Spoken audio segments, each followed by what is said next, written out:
Hello everyone, welcome in my organic chemistry class.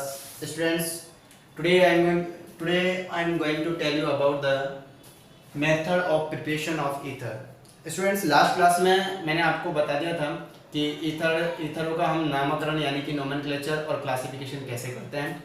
आज की class में मैं आपको मेथड ऑफ प्रिपरेशन बताने वाला हूँ कि हम ईथरों को बनाते कैसे हैं।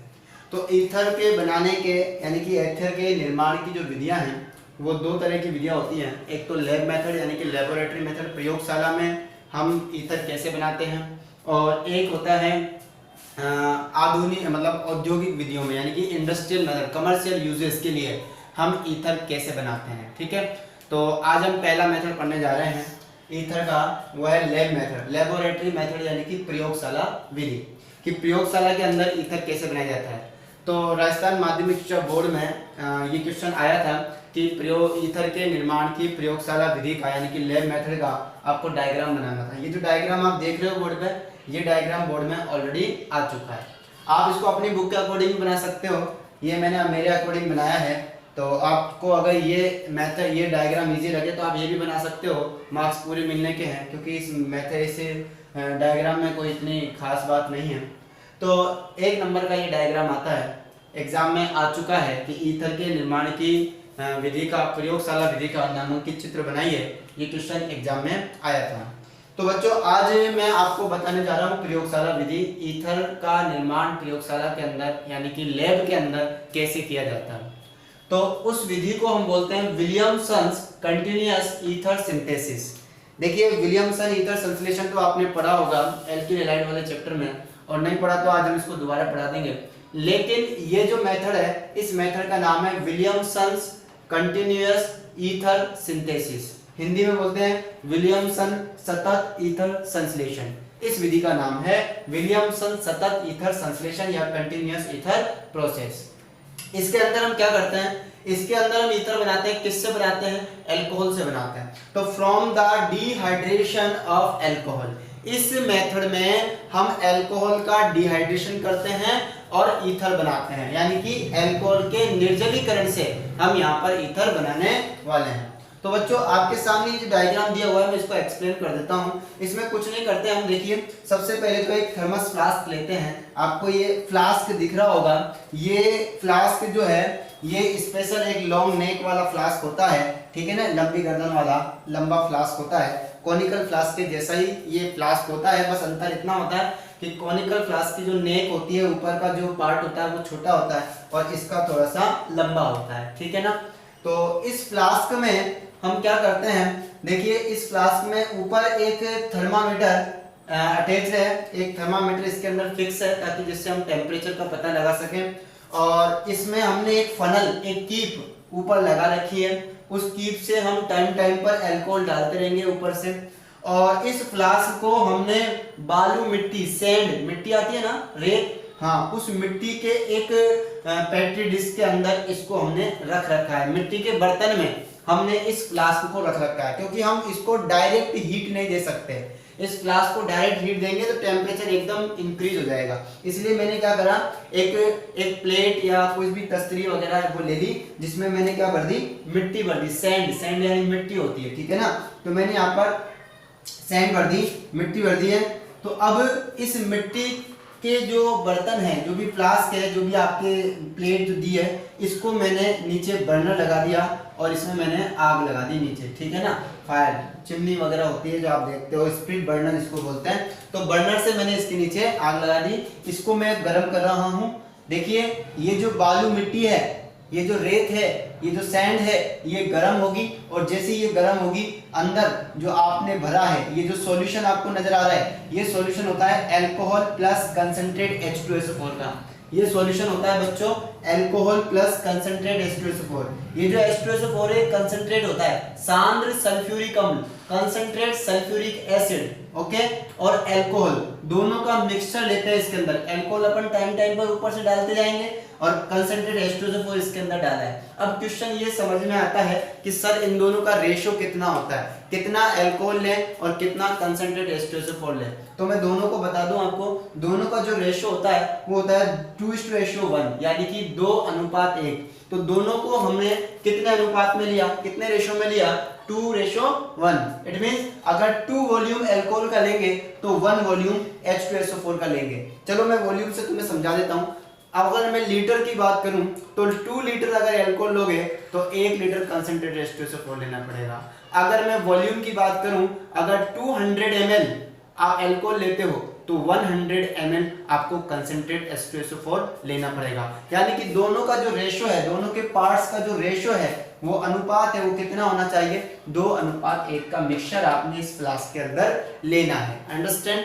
तो 2:1 का मिश्रण आपने अल्कोहल और कंसंट्रेट H2SO4 का इसके अंदर ले लिया है। और लेने के बाद अब हम इसको गर्म कर रहे हैं, हम इसको धीरे धीरे हीट देंगे, डायरेक्ट हीट नहीं देंगे, तो धीरे धीरे हीट देंगे।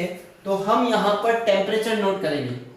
टेम्परेचर आपका आना चाहिए 413 केल्विन, 413 केल्विन, क्योंकि मैंने आपको रिएक्शन बताई थी कि अल्कोहल को कंसंट्रेट H2SO4 के साथ 413 केल्विन, 400 या 413 केल्विन पर जब हीट दी जाती है, गर्म किया जाता है, तो अल्कोहल और कंसंट्रेट H2SO4 के मिक्सचर से ईथर का फॉर्मेशन होता है। किसका फॉर्मेशन होता है? ईथर का। तो जब हम इन दोनों के मिक्सचर को गर्म करेंगे तो इन दोनों के गर्म करने से ये वेपराइज होंगे, वो वेपर आगे जाएगी और आगे वो वेपर इसके अंदर फ्लो होगी। यहाँ पर ये आपको दिखाई दे रहा है कंडेंसर, जहां से एक तरफ ठंडा पानी जाता है और दूसरी तरफ से गर्म पानी बाहर निकलता है। कंडेंसर उस वेपर को कंडेंस करेगा, संघनित्र बोलते हैं हिंदी में इसको। संघनित्र इस वेपर को, वाष्प को ठंडी करेगा और जब वाष्प ठंडी होगी तो यहाँ पर ईथर के रूप में बदलेगी और अभी भी कुछ वाष्प रह जाएगी। तो इस ईथर के फ्लास्क को मैंने ठंडे पानी में, आइस वाटर, बर्फ के ठंडे पानी में रख रखा है, जिससे ये ऑटोमेटिक दो नॉर्मल टेम्परेचर पर आ जाए, क्योंकि अभी ये ज्यादा टेम्परेचर पे था। तो इसीलिए इस कॉनिकल फ्लास्क में दूसरे सिरे पर, ये जो आपको एक ट्यूब दे रखी है, इस ट्यूब का दूसरा सिरा आपके कॉनिकल फ्लास्क में होगा, वहां पर आपको ईथर मिलेगा। तो जैसे ही ये अल्कोहल और H2SO4 का मिक्सचर वेपराइज होता है और आपको दूसरे फ्लास्क में ईथर मिलेगा। इस ईथर को ठंडा करने के लिए मैंने आइस वाटर, बर्फ का पानी यहाँ पर ले रखा है और इस फ्लास्क को बर्फ के पानी में रख रखा है, जिससे कंटिन्यू क्या होता रहे, ठंडा होता रहे। अब बात आती है इसको कंटिन्यूअस क्यों बोलते हैं। देखो होता क्या है, आप अल्कोहल और कंसंट्रेटेड H2SO4 का मिक्सचर लिया, तो ये दोनों वेपराइज होकर आगे ठंडे होकर ईथर बना रहे, तो ऊपर से इसमें अल्कोहल की कमी होने लगेगी, तो हम ऊपर से क्या डालेंगे, अल्कोहल डालेंगे। तो धीरे धीरे करके, बूंद बूंद करके हम इसमें अल्कोहल की कंसंट्रेशन को बढ़ाते रहते हैं, डालते रहते हैं, जिससे ये प्रोसेस कंटिन्यू ईथर बनाता रहता है। टाइम टाइम पर हमें इसमें H2SO4 भी ऐड करना होता है, क्योंकि आप कहोगे सर चलो आप जब हम इसकी केमिकल रिएक्शन देखते हैं तो हमें H2SO4 वापस मिल जाता है, तो सर हमें और H2SO4 लेने की जरूरत नहीं है।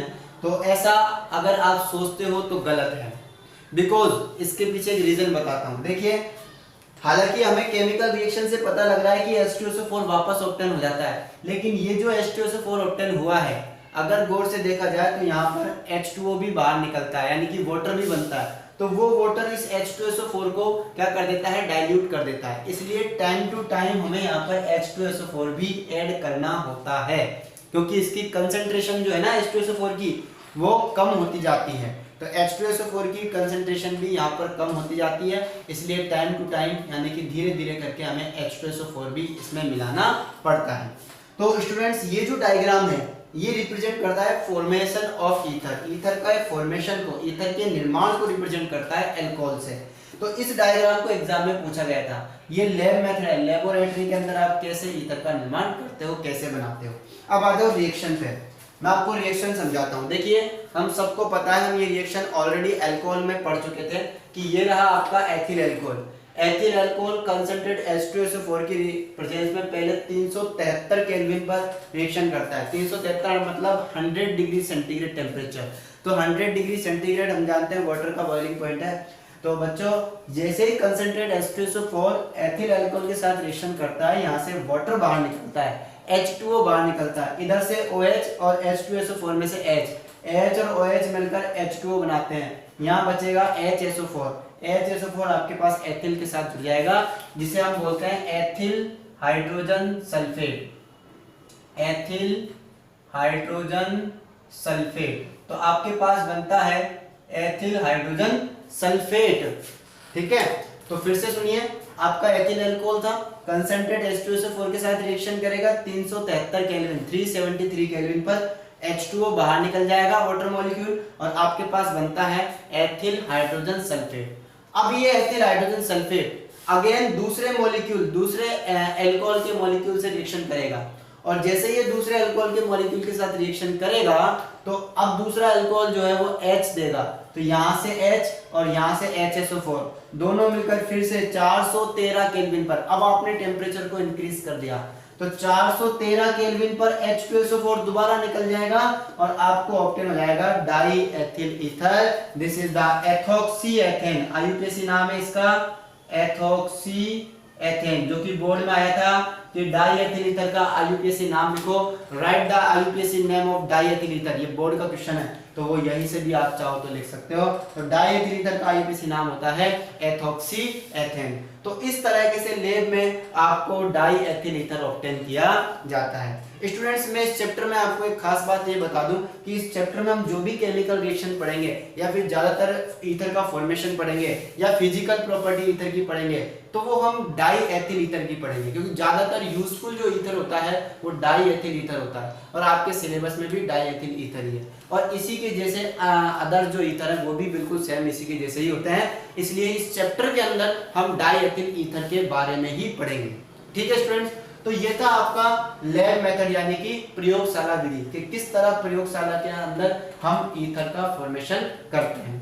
बच्चों, एक बात मैं आपको बता दूं कि जब आप अपनी बुक खोलोगे तो बुक के अंदर आपको ये डायग्राम दिया हुआ है, प्रयोगशाला विधि, ईथर के निर्माण की प्रयोगशाला विधि, laboratory method of formation of ether, और ये डायग्राम भी दिया हुआ है, और इसी के साथ जो मैंने थ्योरी यहाँ पर बोली है वो थ्योरी वहां पर गिवन है। तो आपको पूरी थ्योरी तो नोट करने की जरूरत नहीं है, लेकिन एक बार प्लीज उसको रीडिंग जरूर कर ले, इससे आपको पता लग जाएगा कि कैसे हम यहाँ पर ईथर का फॉर्मेशन करते हैं। ठीक है स्टूडेंट्स, अब हम पढ़ते हैं लेबोरेटरी मेथड के बाद आता है इंडस्ट्रियल मेथड। आप बोर्ड पे से इस डायग्राम को नोट कर लीजिए।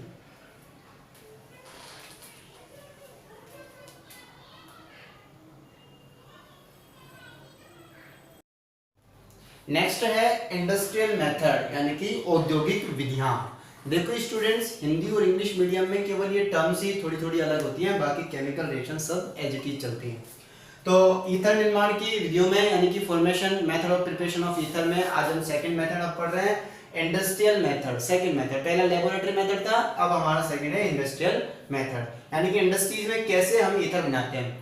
तो सबसे पहले हम चलते हैं, ईथर का फॉर्मेशन कर रहे हैं from the alcohol with alumina, alumina के साथ अल्कोहल की अभिक्रिया के द्वारा। हिंदी मीडियम ध्यान सुनेंगे, एल्यूमिना के साथ, एल्यूमिना क्या होता है? एल्यूमिना होता है Al2O3, एल्यूमिना बोलते हैं एल्यूमिनियम ऑक्साइड को, ठीक है ना। तो एल्यूमिना के साथ अल्कोहल की अभिक्रिया, एल्यूमिना के साथ अल्कोहल की अभिक्रिया के द्वारा, ठीक है। तो from the alcohol with alumina, ये रहा अल्कोहल ROH, बिल्कुल मैं आसानी से समझा देता हूं, कोई दिक्कत नहीं है। ROH, this is the alcohol, one molecule, ROH ये भी अल्कोहल है, सेकंड मॉलिक्यूल। तो होगा क्या, जब हम अल्कोहल की वेपर को, चाहे वो कोई सा भी अल्कोहल हो, जब हम अल्कोहल की वेपर को हॉट एल्यूमिना पर फ्लो कराते हैं, यानी कि गर्म अल्कोहल की वाष्प को अगर हम गर्म एल्यूमिना पर प्रवाहित कराते हैं, मेरे बात को ध्यान सुनेंगे क्योंकि ये क्वेश्चन स्टेटमेंट में बोर्ड में आ सकता है कि क्या होगा जब हम अल्कोहल की वाष्प को तप्त एल्यूमिना पर प्रवाहित करते हैं, गर्म एल्यूमिना पर प्रवाहित करते हैं। What happened when we flow the vapor of alcohol on the hot alumina? ठीक है, तो ध्यान देंगे बच्चों, अगर हम अल्कोहल की वेपर को हॉट एल्यूमिना पर, गरम एल्यूमिना पर, गरम कितना होगा 250 डिग्री सेंटीग्रेड, या हम 523 केल्विन भी बोल सकते हैं, दोनों में से कोई सा भी टेम्परेचर आप यहाँ पर लिख सकते हो। तो हॉट एल्यूमिना पर जब हम अल्कोहल की वेपर को, मैं गैस फेज लिख देता हूं यहाँ पर, जी का मतलब गैस, ठीक है ना। अल्कोहल की वेपर को हॉट एल्यूमिना पर जब हम फ्लो कराते हैं तो आपके पास देखो इसका डिहाइड्रेशन हो जाता है। तो यहाँ पर आपका एक तरफ अल्कोहल H देगा, दूसरा अल्कोहल OH देगा, H और OH मिलकर H2O बनाता है, H2O आपका बाहर निकल गया और आपके पास बन जाएगा बच्चों ROR यानी कि ईथर। अंडरस्टैंड। तो ये बन गया आपका ईथर। तो from the alcohol with alumina यानी कि एल्यूमिना के साथ जब अल्कोहल की रिएक्शन होती है 250 डिग्री सेंटीग्रेड टेम्परेचर पर तो आपको ईथर बनता है और वाटर वेपर बाहर निकलती है। Understand. Second method from the diazomethane के द्वारा। तो ये रिएक्शन तो हम अभी फिनोल में भी कर चुके हैं। अगर आपको याद हो फिनोल के अंदर हमने डाइएजोमेथेन से रिएक्शन कराई थी और एनिसोल बनाया था। तो वही रिएक्शन यहाँ पर है, that is phenol C6H5OH। C6H5OH को फिनोल कहते हैं। फिनोल की रिएक्शन डाइएजोमेथेन CH2N2 को बोलते हैं डाइएजोमेथेन।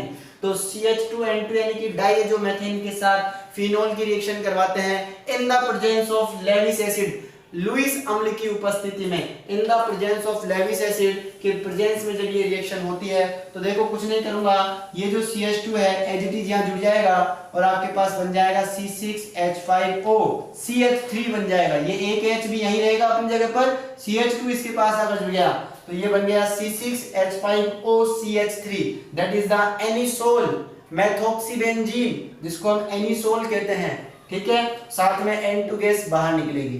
तो इस तरह एनिसोल भी एक टाइप का ईथर है। जरूरी नहीं है ईथर में ROR ही हो, ईथर के अंदर एक तरफ एरोमेटिक बेंजीन हो सकती है, दूसरी तरफ एल्काइल ग्रुप हो सकता है।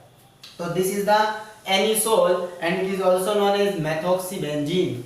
ठीक है, ये नाम भी आप लिख लेंगे मेथॉक्सीबेंजीन। तो अगला है बच्चों आपके पास method number 3 from alkyl halide. Alkyl halide से भी, एल्किल हैलाइड से भी आप ईथर बना सकते हो। अगर बच्चों को याद हो तो मैंने एल्काइल हैलाइड वाले चैप्टर में भी ईथर बनाया था। तो चलिए दिखाता हूं कैसे। अगर हम किसी एल्काइल हैलाइड की रिएक्शन ड्राई Ag2O, शुष्क Ag2O, सिल्वर ऑक्साइड, शुष्क परिस्थिति में जब सिल्वर ऑक्साइड आता है, ड्राई कंडीशन में जब Ag2O आता है तो मैंने आपको बताया था यहाँ पर ईथर का फॉर्मेशन होता है, एल्कोहल का नहीं होता। अगर Ag2O एक्वस कंडीशन में आता है, बताया था मैंने, अगर ये ड्राई की जगह मैं एक्वस लिख दूं तो एक्वस लिखते ही ये चेंज हो जाएगा, यहाँ एल्कोहल बन जाएगा। लेकिन अगर यहाँ ड्राई आ जाता है तो इसके 2 मोल एल्किल हैलाइड के 2 मोल रिएक्शन करते हैं, 2 मोल CH3CH2I ड्राई Ag2O के साथ रिएक्शन करेगा तो देखो कैसा बनेगा, 2I और 2Ag दोनों मिलकर बना देंगे 2AgI। ठीक है, 2 मोल CH3CH2O CH2CH3 आपके पास बन जाएगा। अगर आपको समझ में नहीं आया तो वैसे तो मैंने इस चैप्टर को पहले समझा दिया था। देखो CH3CH2I, CH3CH2I, ये आपके पास 2 मोल है। I की जगह कोई भी ले सकते हो आप, क्लोरो, ब्रोमो, फ्लोरो, कुछ भी ले सकते हो यहाँ पर हाइड्रोजन।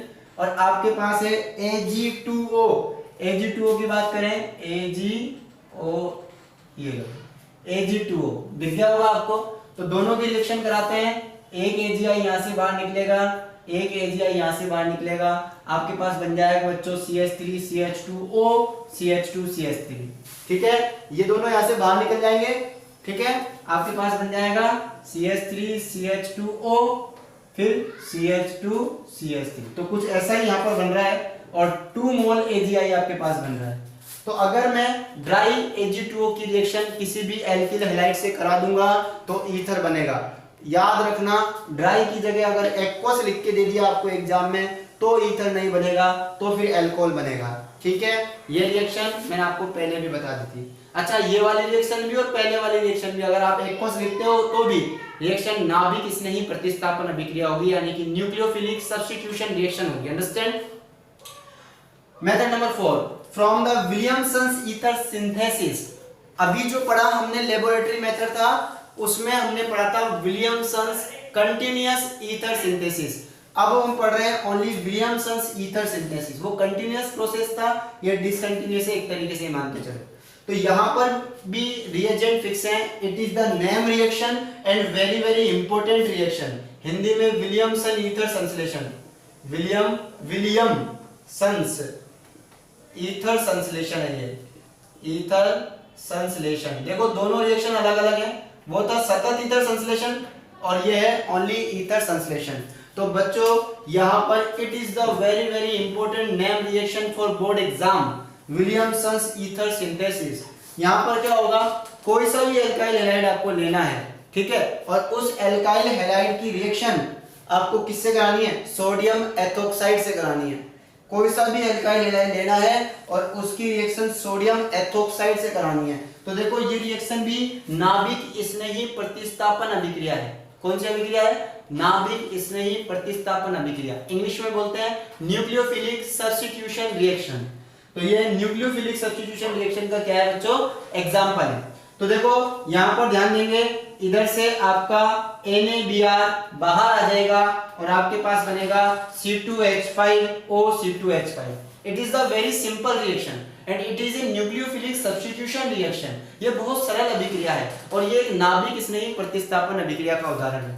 लेकिन इसी में कुछ एक्सेप्शन केस आते हैं, तो मैंने यहाँ पर नोट डाला है, सभी बच्चे इस चीज को ध्यान से सुनेंगे। It is the extra knowledge, it is a extra knowledge, it is an extra knowledge. Why, because ये आपको कंपटीशन एग्जाम में काम आती है, तो इसलिए यहां ध्यान देंगे मैं कहना क्या चाह रहा हूं। अगर आपका एल्काइल हैलाइड 1 डिग्री या 2 डिग्री हुआ, वापस सुनेंगे, अगर आपका एल्काइल हैलाइड 1 डिग्री या 2 डिग्री हुआ तो वो सोडियम एथोक्साइड के साथ न्यूक्लियोफिलिक सब्स्टिट्यूशन रिएक्शन शो करेगा और वो भी SN2, ठीक है, और आपका ईथर बनेगा, नो डाउट। अगर आपका एल्काइल हैलाइड 1 डिग्री या 2 डिग्री हुआ तो सोडियम एथोक्साइड के साथ ये ईथर बनाएगा, रिएक्शन SN2 मैकेनिज्म होगी, नो डाउट, अंडरस्टैंड। बट अगर आपका एल्काइल हैलाइड 3 डिग्री हुआ, अगर आपका एल्काइल हैलाइड 3 डिग्री हुआ तो 3 डिग्री एल्काइल हैलाइड जो होते हैं वो स्ट्रॉन्ग बेस की प्रेजेंस में डीहाइड्रोहेलोजिनेशन रिएक्शन शो करते हैं। याद रखिए, याद कीजिए, मैंने आपको बताया था elimination reaction, dehydrohalogenation, beta elimination, alpha beta elimination, विहाइड्रोहेलोजनीकरण, अल्फा बीटा विलोपन, विलोपन, बीटा विलोपन बताई थी मैंने आपको। किसी भी स्ट्रॉन्ग बेस की प्रेजेंस में वो रिएक्शन होती है। तो सोडियम एथोक्साइड स्ट्रॉन्ग बेस है, ठीक है, तो 3 डिग्री एल्काइल हैलाइड उसके लिए मोर रिएक्टिव होते हैं 1 डिग्री और 2 डिग्री की कंपैरिजन में, ठीक है। तो अगर आपका एल्काइल हैलाइड यहाँ पर 3 डिग्री हुआ तो 3 डिग्री एल्काइल हैलाइड होने पर आपका SN1 मैकेनिज्म जो है वो आपका जो SN2 मैकेनिज्म है वो नहीं होगा, ठीक है। तो फिर कौन सा मैकेनिज्म होगा, तो आपका मैकेनिज्म होगा डीहाइड्रोहेलोजिनेशन, ठीक है। तो मैं यहाँ पर लिख रहा हूँ 1 degree and 2 degree alkyl halide undergoes SN2 mechanism with the NaOC2H5, यानी कि 1 डिग्री और 2 degree alkyl halide sodium ethoxide के साथ SN2 अभिक्रिया दर्शाते हैं। हिंदी मीडियम वाले ध्यान से लिखेंगे कि 1 डिग्री और 2 degree alkyl halide sodium ethoxide के साथ SN2 क्रियाविधि दर्शाते हैं। लेकिन 3 degree alkyl halide but 3 degree alkyl halide does not show SN reaction. लेकिन जो 3 डिग्री एल्काइल हैलाइड है वो SN reaction, nucleophilic substitution reaction show नहीं करते, किसके साथ, सोडियम एथोक्साइड के साथ। Why, due to the presence of strong base they show dehydrogenation and form alkene.